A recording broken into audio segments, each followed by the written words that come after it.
Bienvenidos a un nuevo video. El día de hoy he tenido la inquietud de compartirles el resumen que yo hice de este libro, El lado humano de las bienaventuranzas, del sacerdote Octavio Valderas, que a mí me ha ayudado mucho y pues se los quiero compartir. Así que vamos para allá.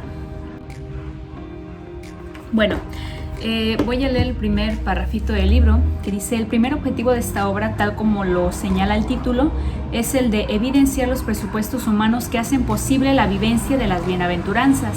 Dado que la palabra bienaventuranza significa dicha o felicidad, el segundo objetivo de esta obra es el de comprender en qué consiste la felicidad evangélica, ya que este mundo, así como los presupuestos humanos que la hacen posible. Bueno, hace referencia a que no tenemos por qué dividir siempre el lado humano y el lado espiritual, la razón y la fe.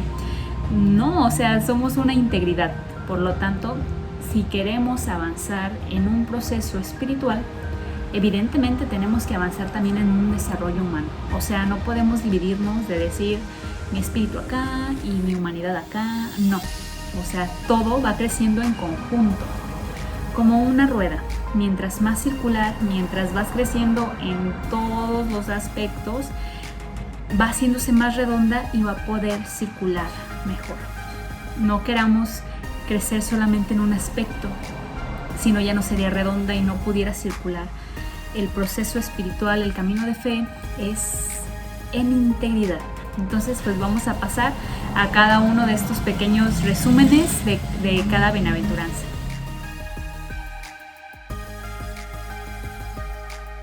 La dicha de los pobres de espíritu. La pobreza espiritual indica una posición en la que el sujeto se mira a sí mismo no según lo mira la sociedad, sino según Dios lo mira, y por eso la pobreza de espíritu se identifica con la humildad. En este sentido, el pobre de espíritu comprende que ha sido creado de una manera maravillosa. El humilde se sabe criatura, pero una criatura admirable. Es humilde quien se autoevalúa correctamente, quien es consciente de sus propios límites y de sus propias posibilidades, basado en un conocimiento correcto de su propia condición. Estas personas tienen una autoestima sana, por lo tanto toman decisiones más eficaces. Ojo, esto no significa que se sientan capaces de hacerlo todo, sino que indica la capacidad para distinguir aquello que les es posible de aquello que no les es. Conclusión: es feliz porque sabe quién lo ha creado y sabe realmente quién es. La persecución cristiana puede definirse como la búsqueda de una persona con el objetivo de molestarla, importunarla o acosarla a causa de su conducta justa. La búsqueda de la voluntad de Dios es lo que inquieta y molesta al perseguidor. El modelo de la persecución bienaventurada es Jesús mismo, el cual fue perseguido y condenado a muerte a causa de sus palabras y conductas. La persona que es perseguida es consciente de que tales problemas generan conductas hostiles hacia él, pero esto no es razón suficiente para renunciar a bienes tan valiosos como la amabilidad. La dicha del perseguido se entiende también a la luz de todas las bienaventuranzas. La pobreza de espíritu lo hace libre frente a los insultos. La mansedumbre le permite darse cuenta que posee una forma de ser más valiosa que los perseguidores. La pureza de corazón le permite percibir con transparencia el sufrimiento del perseguidor y así sucesivamente. La misericordia es la expresión más elevada y definitiva del amor evangélico, por eso el interés que ella suscita es el más elevado para un cristiano. Misericordia literalmente significa tener corazón o ternura para las carencias ajenas. Ser misericordiosos es dejar que se conmuevan las entrañas ante una situación de desgracia o de miseria. Se trata de un estado interior que se traduce en un obrar. La misericordia es una fusión de caridad, sensibilidad y eficacia. El perdón es la manifestación más original y definitiva de la misericordia. Uno de los mayores beneficios del perdón es el cambio en la forma de percibir la ofensa. De esta forma se favorece la capacidad para asumir la responsabilidad del propio destino y la responsabilidad de su propia felicidad. Por eso la dicha humana del misericordioso es la capacidad de mirar y entender al ser humano en profundidad. La dicha de los constructores de la paz. La palabra paz en la Sagrada Escritura es la situación de quien vive en armonía con la naturaleza, consigo mismo y con Dios. La bienaventuranza no se refiere al hombre tranquilo, sino a quien trabaja por hacer posible esta situación de bienestar total.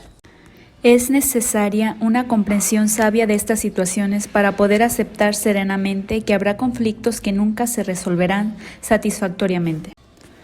Pretender que los demás den más de lo que pueden no es una actitud inteligente.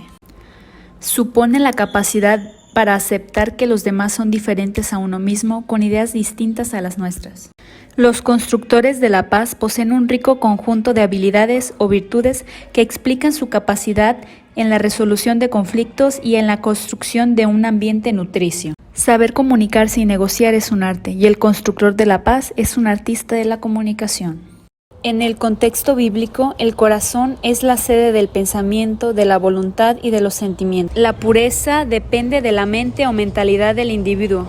Una mente pura es aquella que ha eliminado creencias sin fundamento. Cuando se trata de las relaciones interpersonales, la mente pura se manifiesta en un tipo de trato en el que el sujeto percibe a sus semejantes como lo que son, personas. Mirar a los propios semejantes como personas significa que se percibe con claridad su dignidad, su libertad, su responsabilidad y su capacidad dialogante. Se carece de limpieza de corazón cuando el prójimo no es visto como realmente es, y entonces se le trata en base a chantajes, manipulaciones, invasiones, etc. La dicha humana de los limpios de corazón depende en gran medida a su modo de ver y entender la realidad, sobre todo la realidad humana necesitada y vulnerable. Es ver como Dios ve. La dicha de los que sufren. El sufrimiento humano es una de las realidades más difíciles de entender y al mismo tiempo una de las realidades más dignas de respeto. La razón de la dicha, sin embargo, no es el sufrimiento en sí mismo, sino el consuelo prometido. Solo quien acepta el sufrimiento del cambio personal podrá entender el sentido no solo del sufrimiento que padece al crucificar su vieja mentalidad, sino que también podrá entender el sentido de todo el sufrimiento humano. La primera dificultad para comprender y aceptar el sufrimiento es el dolor y la desesperación que genera cuando no estamos preparados para asimilarlo. El valor del sufrimiento solo se comprende plenamente a la luz de una virtud adquirida. La bienaventuranza de los que sufren nos recuerda que todas las virtudes y habilidades se conquistan con esfuerzo, sacrificio y paciencia. La dicha de los que tienen hambre y sed de justicia. En este caso se trata del término de justicia tal y como se entiende en el lenguaje bíblico. El término justicia significa sobre todo voluntad de Dios, esto es, aquello que Dios quiere, incluyendo las razones o los juicios que acompañan o sustentan ese querer de Dios. Los que tienen hambre y sed de justicia, esto es, un profundo deseo de pensar como Dios piensa, serán colmados de esa forma de pensar, serán colmados de sabiduría. Nuestra mente posee un gran número de juicios inconscientes que funcionan como creencias. Deseamos aquello que percibimos como valioso, por lo tanto nuestras decisiones dependen de nuestras percepciones. Quien tiene hambre y sed de justicia sabe que todo lo bueno que Dios quiere para él un día lo vivirá por convicción, ya no por obligación. Esto le hace feliz. La mansedumbre es una de las expresiones más significativas y fuertes de la bondad evangélica. Sin embargo, parece ser poco entendida, pues con frecuencia es comprendida como una actitud débil frente al mal que existe en el mundo, y por lo tanto es difícil entender que causa dicha y felicidad. El manso al estilo de Jesús se manifiesta inteligente y capaz de asumir actitudes y conductas firmes o indiferentes cuando ha entendido que dichas conductas y actitudes son las más adecuadas en determinadas ocasiones. La mansedumbre de Jesús aparece como una actitud bondadosa y cercana, pero también inteligente y firme. La descripción de la mansedumbre quedaría incompleta y seguramente aparecería como incansable o incluso enfermiza, si no se tiene en cuenta que el manso también tiene recursos de conducta firmes e inteligentes que son incompatibles con la indiferencia ante el mal y con la carencia de autoprotección. El reto para el creyente está en armonizar la inteligencia y la firmeza con la paciencia, la humildad, la sencillez, la gentileza y la serenidad. Y bueno, hice como un pequeño resumen de las características que debe tener una persona dichosa, o sea, como la fisonomía. De hecho, así termina el libro, ¿no? Describiendo la fisonomía de una persona dichosa, de una persona feliz. Y yo las resumí no sé en cuántos puntos, pero pues ahí van. Primer punto, generosas en tolerar pequeños insultos o críticas. Segundo, concentran su atención en el lado positivo de las cosas y circunstancias. Tercera, aceptan a quienes tienen opiniones diferentes a las suyas con tal de que sean respetuosos de los derechos y del bienestar ajeno. O sea, va a respetar siempre la opinión de los demás, siempre y cuando estas respeten también a terceros. Su juicio, cuarta, es brillante, pero consideran también que toda comprensión de la vida merece comprensión y respeto. Son menos egocéntricos. ¿Cuántos llevo? ¿Quién sabe? Tienen una actitud sabia ante el dolor y el sufrimiento y la tristeza. La felicidad para ellos es la capacidad de mantener el equilibrio, el buen humor y la atención en los aspectos positivos de la vida. Entonces no es una persona así como que siempre se la vive flagelando, ¿no? Pues también tiene sentido del humor, es contenta, se puede reír, extrovertida. Pues claro, o sea, eso no se pelea con la santidad.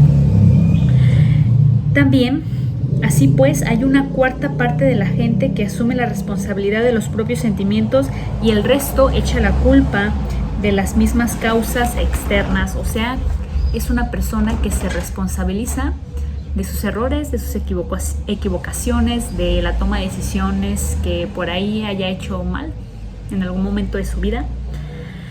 Y bueno, es feliz quien sabe que para qué vino a este mundo. Es feliz la persona que sabe para qué vino en este mundo. Esto es, que lo ha dado o encontrado un sentido a su vida. Es feliz aquel que sabe para qué existe. Entonces, la felicidad viene de saberse amado por Dios y de saberse con una misión específica. Entonces, pues vamos a vivir estas bienaventuranzas de la manera más humana posible y sobre todo de una manera en proceso, poco a poco, porque pues ojalá que despertemos y ya seamos santos, pero no, ¿verdad? O sea, todo es un proceso, todos son caídas, levantadas, pero lo importante es nunca perder la esperanza. Adiós.